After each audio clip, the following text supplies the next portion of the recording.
नमस्कार विद्यार्थियों, 12वीं क्लास की ऑनलाइन क्लास में मैं दुर्गेश शर्मा आपका स्वागत करता हूं। हमने पिछली क्लास में जो टॉपिक पढ़ा था वो पढ़ा था कि अगर विद्युत क्षेत्र में अगर हम विद्युत द्विध्रुव को रख दें तो उस पर जो बलाघूर्ण लगता है तो बलाघूर्ण का जो सूत्र है वो tau equals to PE sine theta, इसको हमने ड्राइव किया था और इसकी स्पेशल कंडीशंस को देखा था। और स्पेशल कंडीशंस में साम्यावस्था की स्थिति, असाम्यावस्था की स्थिति को हमने देखा था और अधिकतम बलाघूर्ण किस स्थिति में लगता है इस चीज को हमने देखा था। इसके बाद जो अगला टॉपिक है, और ये जो अगला टॉपिक है ये तीसरे चैप्टर में आता है, और अभी तक की जो हमारी जो वीडियो थी इसको मैंने 12वीं क्लास में लिखवा दिया था। लेकिन अब जो टॉपिक चलेंगे उन सभी टॉपिकों को तुम्हें अपनी फेयर कॉपी में लिखना है और याद करना है, ध्यान रखना। तो तीसरे चैप्टर का ये लास्ट टॉपिक है। इसके बाद जो भी टॉपिक चलेगा तुम्हें फेयर कॉपी पे लिखना है। इसके बाद जिन्होंने क्लासें अटेंड की थी वो सभी नोट्स तुम्हें बनाए जा चुके हैं। इसके अलावा जो नोट्स होंगे या जो तुम्हारी प्रॉब्लम्स होंगी उनको मैं पीडीएफ रूप में तुम्हें स्कूल लॉग ऐप पर सबमिट करवा दूंगा, ठीक है। तो आज का जो हमारा टॉपिक है वो है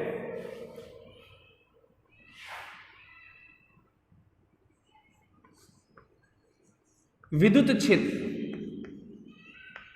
विद्युत क्षेत्र समरूप भी कह सकते हैं, समरूप विद्युत क्षेत्र। समरूप विद्युत क्षेत्र में विद्युत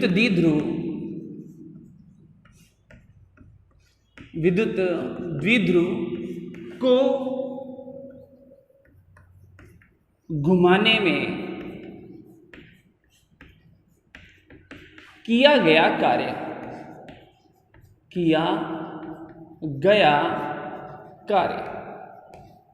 इस चीज को हम देखेंगे। मतलब अगर विद्युत क्षेत्र में हम विद्युत द्विध्रुव को रख देते हैं तो उस पर बलाघूर्ण लगता है, जैसा कि हमने पिछली क्लास में पढ़ा था। लेकिन अगर उस पर बलाघूर्ण तो लग ही रहा है और वो विद्युत क्षेत्र में संरेखित है, उसके बाद भी अगर हम उसे घुमाएं तो हमें बलाघूर्ण के विरुद्ध कार्य करना पड़ेगा। इसी कार्य का मान हम यहां पर ज्ञात करेंगे। तो सबसे पहले अगर हम डायग्राम बनाएं तो देखो इसे, ये हमारे पास एक समरूप विद्युत क्षेत्र है। जब भी हम बात करते हैं विद्युत द्विध्रुव को एक विद्युत क्षेत्र में रखने के तो समरूप विद्युत क्षेत्र लेते हैं, क्योंकि समरूप विद्युत क्षेत्र का जो मान है वो सभी जगह एक समान रहेगा, जिसकी वजह से इसे कैलकुलेट करना बहुत आसान होता है। तो ये एक समरूप विद्युत क्षेत्र है।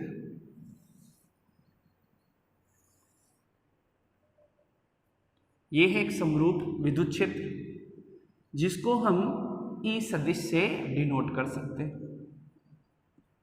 ई सदिश, ठीक है। और इस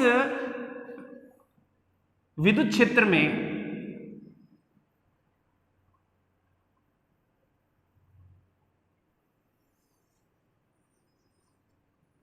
एक विद्युत द्विध्रुव रखा हुआ है। हम ये मान के चलते हैं ए है, यहां माइनस क्यू, ये प्लस क्यू, ये इसका ए पॉइंट है और ये इसका बी पॉइंट है। इसका मध्य बिंदु ओ है। समरूप विद्युत क्षेत्र हो गया। अब देखो इसे, मैंने जो पिछली वीडियो में जो टॉपिक बताया था कि विद्युत क्षेत्र में अगर विद्युत द्विध्रुव को रख दिया जाए तो बलाघूर्ण लगता है, और बलाघूर्ण जो लगता है वो दोनों आवेशों पर लगता है, और ये बलाघूर्ण विद्युत द्विध्रुव को विद्युत क्षेत्र की दिशा में क्या कर देता है, संरेखित कर देता है। और ये विद्युत द्विध्रुव संरेखित होकर साम्यावस्था की स्थिति में आ जाता है। और ये मैंने बताया था tau equals to P sine theta, theta equals to 0 degree, तो टो इक्वल्स टू पी, जो कि पिछली क्लास में बताया। अब ये विद्युत क्षेत्र की दिशा में संरेखित है, मतलब ये अब ना तो घूमेगा ना स्थानांतरित गति करेगा, कुछ भी नहीं करेगा, आराम से पड़ा हुआ है क्योंकि साम्यावस्था की स्थिति में।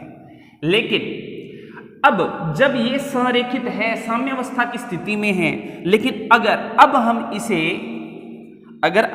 इसे इस बलाघूर्ण क्योंकि इस पर लग ही रहा था, अगर अब हम इसे विस्थापित करते हैं, विद्युत क्षेत्र में घुमाते हैं, हम ये मान के चलते हैं हमने इसको इस तरीके से घुमा दिया, ये हो जाएगा ए डैश, ये बी डैश, इसको हमने इस तरीके से घुमा दिया, ये मान के चलते हैं ये घुमा दिया, ये माइनस क्यू और ये प्लस क्यू है।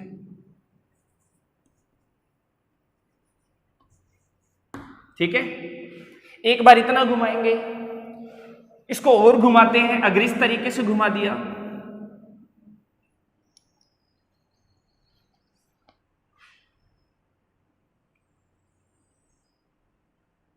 मान के चलते हैं माइनस क्यू और प्लस क्यू, इसे कर देते हैं हम बी डबल डैश और ए डबल डैश। ये कौन यहां पर बन रहा है, ये स्थिति ले लेते हैं, इसको हम ले लेते हैं θ1 और इसको ले लेते हैं हम, इसको ले लेते हैं θ2 और इसको ले लेते हैं हम θ1। तो देखो इसे, ये समरूप विद्युत क्षेत्र है ई सदिश, इसमें हमने जब किसी विद्युत द्विध्रुव को विद्युत क्षेत्र में, अगर हम किसी भी विद्युत द्विध्रुव जो कि माइनस क्यू प्लस क्यू से निर्मित है, ए भी विद्युत द्विध्रुव है, इसे जब हम कहीं किसी भी थीटा कोणीय स्थिति से रखते हैं तो बलागुण के कारण ये विद्युत क्षेत्र की दिशा में संरेखित हो जाता है और साम्यावस्था की स्थिति को प्राप्त कर लेता है। और साम्यावस्था की स्थिति में रखते हुए जब हम इसे फिर दोबारा विद्युत क्षेत्र में किसी कोण से घुमाते हैं तो हमें कार्य करना पड़ता है, इस कार्य का मान हम यहाँ पर ज्ञात करेंगे और हमारा टॉपिक है समरूप विद्युत क्षेत्र में विद्युत द्विध्रुव को घुमाने में किया गया कार्य। तो देखो इसे, अब इससे अगर हम सोल्व करें तो हमें पता है कि विद्युत क्षेत्र में द्विध्रुव पर लगने वाला बल आघूर्ण समरूप विद्युत क्षेत्र में विद्युत द्विध्रुव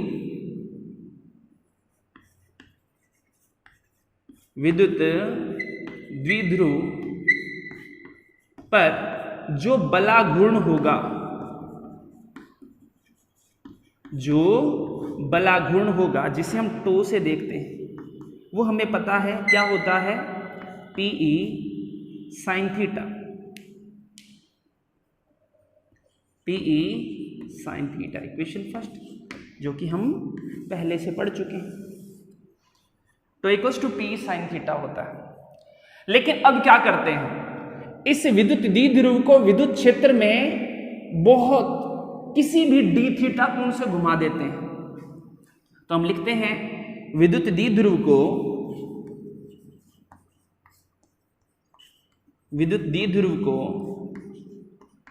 समरूप विद्युत क्षेत्र में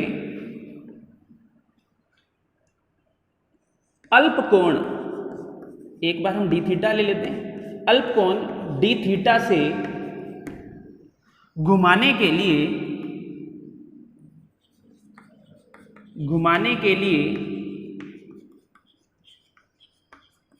किया गया अल्प कार्य, और ये जो अल्प कार्य है इसे हम ले लेते हैं डी डब्ल्यू। तो देखो इसे, अल्प कार्य क्योंकि डी जो अल्प कार्य है वो होगा डी डब्ल्यू, और कार्य बराबर होता है बल गुना विस्थापन। कार्य बराबर बल गुना विस्थापन तब होगा जब हम स्थानांतरित गति करने के लिए बल लगाएंगे, लेकिन जब हम घुमाने के लिए जब कार्य की बात करेंगे, घुमाने के लिए जब कार्य की बात करेंगे तो उस कार्य पर, क्योंकि कार्य बराबर बल गुना विस्थापन जैसा कि 11वीं में हमने सूत्र पढ़ा है, लेकिन जब हम कार्य घूर्णन के रूप में करते हैं तो बल की जगह बलाघूर्ण लगता है, और यहां पर डी डब्ल्यू बराबर क्या लगेगा, यहां पर बलाघूर्ण, तो और विस्थापन होगा डी थीटा, क्योंकि डी थीटा कोण को घुमाने में किया गया कार्य डी डब्ल्यू होगा। तो कार्य बराबर बल गुना विस्थापन, लेकिन अल्प कार्य बराबर, क्योंकि बलाघूर्ण तो चाहे इतना सा घुमाओ तब भी उतना लगेगा, पूरा घुमाओ तब भी उतना लगेगा, और डी थीटा ये कोणीय विस्थापन है। तो डी डब्ल्यू की अगर बात करें टो का मान हमें पता है समीकरण फर्स्ट से क्या है, टो बराबर पी साइन थीटा, तो यहां ले लिया हमने PE sine theta D theta. ठीक है, तो यहां लिख सकते हैं टो का मान समीकरण फर्स्ट से रखने पर रख दिया, यहां पर समीकरण नंबर सेकंड बन गई। यहां तक समझ में आया होगा। इसके बाद हमने अभी तो अल्पकोण डी थीटा से घुमाया है, लेकिन जब हम इसे थीटा 1 से थीटा 2 मतलब यहां से यहां तक घुमाते हैं तो कुल कितना कार्य करना पड़ेगा, तो हम लिख सकते हैं द्विध्रुव को ई सदिश मतलब समरूप विद्युत क्षेत्र में थीटा 1 से थीटा 2 कोण तक घुमाने के लिए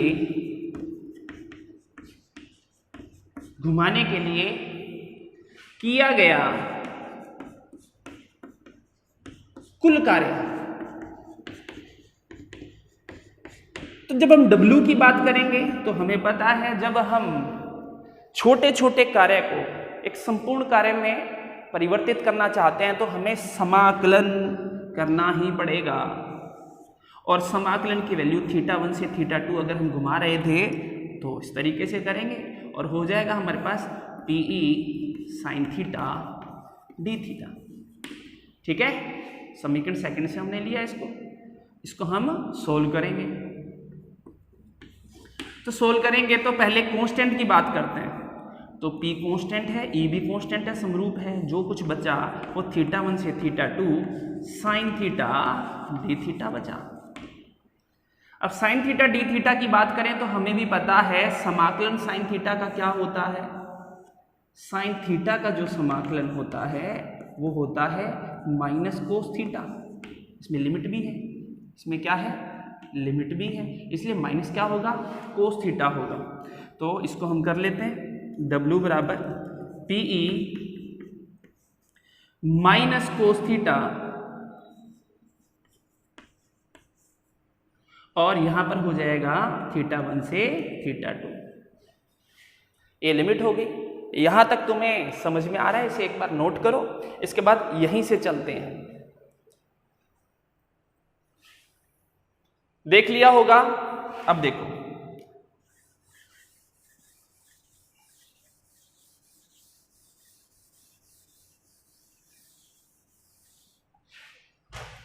अब इसके बाद बात करते हैं माइनस कोस थीटा। तो थीटा में सबसे पहले इस लिमिट को रखेंगे और उसके बाद माइनस इस लिमिट को रखेंगे, तो क्या हो जाएगा, जो किया गया कुल कार्य है वो हो जाएगा पीई माइनस कोस थीटा 2 और minus minus plus cos theta 1, या फिर हम इसको ऐसे भी लिख सकते हैं PE cos theta 1 minus cos theta 2। समीकरण नंबर ये हो जाएगी हमारे पास 4। ठीक है, तो ये हमारे पास एक फॉर्मूला आया है कि जब हम थीटा 1 से थीटा 2 अगर घुमाते हैं किसी भी द्विध्रुव को समरूप विद्युत क्षेत्र में, तो हमारे पास किया गया कार्य का जो सूत्र प्राप्त होता है वो P cos theta 1 minus cos theta 2 होता है। इस फॉर्मूले को हमें याद रखना है। अब इसकी स्पेशल कंडीशंस ले लेते हैं कि स्पेशल कंडीशंस क्या होंगी। उधर वाला तुम्हें समझ में आ गया होगा, बिल्कुल सिंक्रोनाइज करते हैं तुम्हें लिखना है। इसकी थ्योरी को मैं बता चुका हूं, डायग्राम को बहुत अच्छे तरीके से समझना है। इसके बाद हम बात करते हैं फिर यहां पर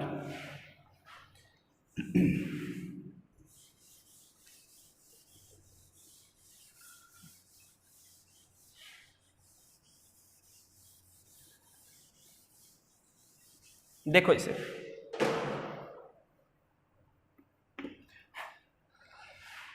स्पेशल कंडीशंस क्या कहते हैं। स्पेशल जो कंडीशंस हैं,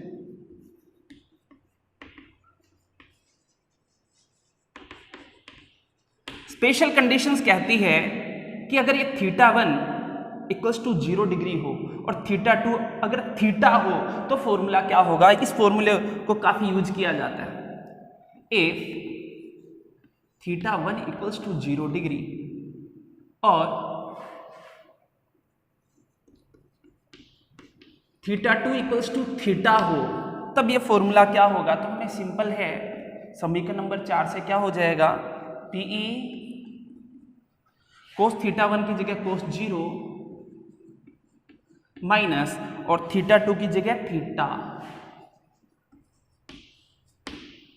ठीक है, इसका मतलब ये है थीटा 1 ये जो है ये तो यहां पर है, थीटा 1 इक्वल्स टू 0 डिग्री और थीटा 2 जो है वो कोई भी कोण थीटा हो सकता है, इतना हो सकता है, इतना हो सकता है। तो इसका फॉर्मूला क्या होगा? ये होगा और ये हो जाएगा W इक्वल्स टू पीई, क्योंकि कोस 0 इक्वल्स टू 1 होता है तो 1 माइनस कोस थीटा। काफी न्यूमेरिकल इस वाले फॉर्मूले से आते हैं। ठीक है, तो समीकरण नंबर 5 स्पेशल कंडीशंस में हो जाएगा। तो ये फॉर्मूला काफी इंपॉर्टेंट है, काफी क्वेश्चंस पूछे जाते हैं। इसके अलावा ये स्पेशल कंडीशन फर्स्ट हो गई। इसके बाद हम बात करें सेकंड की। अगर ऐसा हो जाए थीटा 1 इक्वल्स टू 0 डिग्री और थीटा 2 इक्वल्स टू 180 डिग्री हो जाए, तो क्या हो जाएगा? बहुत सिंपल है, W इक्वल्स टू पीई कोस 0 1, ये हम लिख देते हैं एक बार, कोस 0 डिग्री माइनस कोस 180 डिग्री। मतलब थीटा 1 और इसको हम घुमा के इस तरीके से लेके आए, मतलब इस तरीके से, तब यहाँ माइनस क्यू और यहाँ प्लस क्यू था, लेकिन इसको घुमाते घुमाते हम इसको उल्टा कर दें, 180 डिग्री पर कर दें, तो क्या होगा?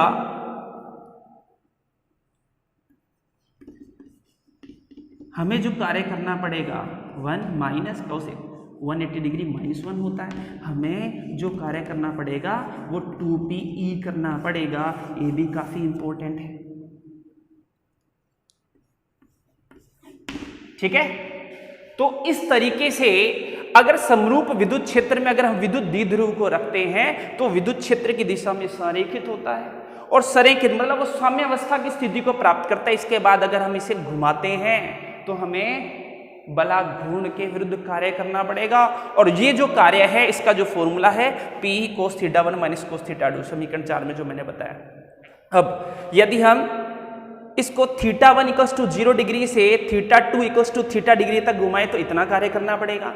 अगर हम थीटा 1 0 डिग्री से इसको बिल्कुल 180 डिग्री से घुमाएं तो हमें इतना कार्य करना पड़ेगा। बाय द वे अगर हम एक स्पेशल कंडीशन और बना लें, थीटा 1 इक्वल्स टू 0 डिग्री से थीटा 2 इक्वल्स टू 90 डिग्री अगर हम बनाना चाहें तो क्या हो जाएगा? जो कार्य हो जाएगा यहाँ पर 1 हो जाएगा और कोस 90 कितना होता है? 0 होता है, तो P होगा। ठीक है, तो इस चीज़ को ध्यान रखना, इस टॉपिक को बहुत अच्छे से पढ़ना और इसे अब तुम्हें फेयर कॉपी पे उतारना है। इसके न्यूमेरिकल भी मैं तुम्हें करवाऊंगा और इसकी PDF मैं तुम्हें भेजूंगा। तो जो भी तुम्हारे डाउट्स हों वो स्कूल लोग ऐप में तुम अपने डाउट भेजो, अच्छे से पढ़ो और अब से स्टार्ट कर दो लिखना भी और पढ़ना भी। धन्यवाद।